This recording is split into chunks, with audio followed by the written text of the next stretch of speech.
The year is 1346, and the Black Death has arrived in Europe. It started in Asia and had been working its way west. It was a disaster for the people of Asia. But by the time it reached Europe, there was no stopping it. It killed more than half of the population, leading to widespread social and economic upheaval. Fast forward to today. While the plague may seem like a relic of the past, it's still a growing public health concern, killing thousands of people every year. And while it's most common in other parts of the world, cases have also been reported here in the US. So what exactly is the plague? How does it spread, and how can you protect yourself and your family from getting sick? Let's talk about it. Hi, I'm the host, and this is a medical and science channel. To understand how to prevent the plague, it helps to know how it starts. The plague is an infectious disease caused by the bacterium Yersinia pestis.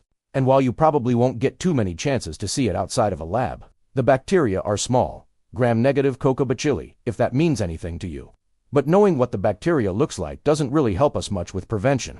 What we need to know is how the bacteria gets from one place to another and eventually into us. And the story of how the plague spreads is complicated. It involves rodents, fleas, and some unfortunate people. That's because the plague is what's known as a zoonotic disease. That's a fancy way of saying that it's primarily a disease of animals. In other words, the natural reservoir of the plague is wild animals. In the western U.S., the primary animal reservoir is a little critter known as the California ground squirrel, although other species of ground squirrel can carry the disease, as well as prairie dogs and rats. And while these little guys don't mean us any harm, they do carry the plague bacteria. And in fact, they usually have no idea they're carrying it. But occasionally they can get sick from it, just like humans. If you've ever seen a plague outbreak in a prairie dog town, you know that these little critters can get really sick, really fast. Suddenly they look sick, collapse and die. And while all this is going on, the bacteria is making itself right at home in the little critters, multiplying and hanging out in their blood. As the bacteria makes itself at home, it's picked up by another animal. But it's not a hungry coyote or mountain lion looking for a tasty snack. Instead, the bacteria's preferred carrier is the lowly flea. And yes, even though you hate them, fleas are actually quite picky about where they lay their eggs. They prefer to hang out on warm, furry animals. So when the bacteria is carried by a flea to its new host, it's usually a rodent, or, sadly, a cat. As the flea feeds on the blood of its new host, the bacteria makes its way into the bloodstream and into the body.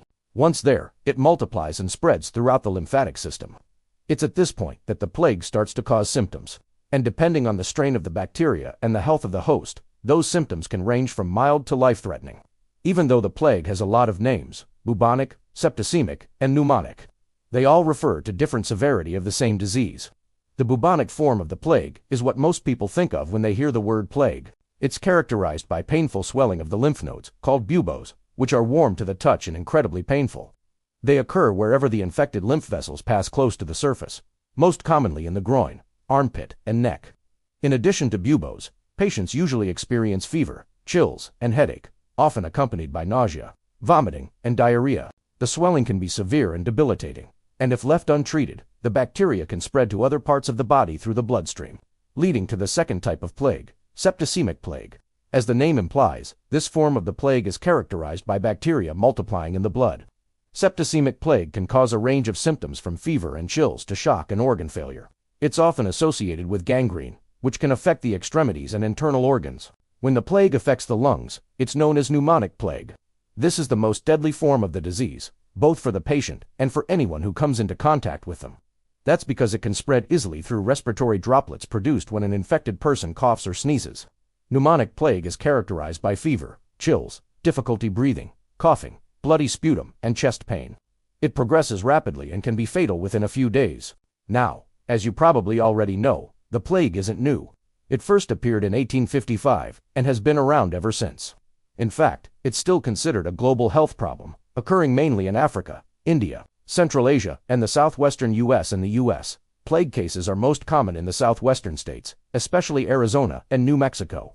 But recently, Colorado has seen a worrying increase in cases.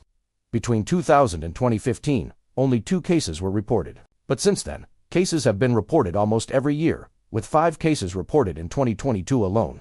In 2022, one of these cases was fatal. A woman in her 50s from southern Arizona developed symptoms after being around a pet that had been in contact with dead rodents. Despite being treated with antibiotics, she died from the disease. This is the first recorded death due to plague in the United States since 1924. But why is the plague still around today? Why can't we make it go away forever? Well, it's because the answer lies in our past. The reason the plague is still around today is because of something called antimicrobial resistance. This is the ability of bacteria to survive exposure to antimicrobials like antibiotics, and it happens when bacteria are exposed to an antimicrobial agent, such as an antibiotic. Those that survive the exposure become resistant and can pass that resistance on to future generations. Over time, this can lead to a population of bacteria that is no longer affected by the antimicrobial agent. And this is what's happening with the plague bacteria. Years ago, plague was treated with a drug called streptomycin, but today, strains of plague bacteria resistant to streptomycin have been found in the Western U.S. This means that the old ways of dealing with the plague aren't as effective as they once were, and that's why it's important to take steps to prevent the plague from spreading in the first place. To prevent the spread of plague, it's important to take steps to control the animal reservoir and the vector. And that starts with your own home and yard. Keep your home and yard clean and free of clutter to prevent rodents from nesting. Store food in sealed containers and secure garbage cans. To control rodents around your home, use traps or other safe methods. Apply flea control products to your pets, especially if they spend time outdoors, and never handle a dead animal. If you find a sick or dead animal, especially a rodent, contact your local health department and let professionals handle its removal. You should also avoid contact with wild rodents and other animals, especially if they look sick or are found dead. And when in areas where plague is endemic, use insect repellent.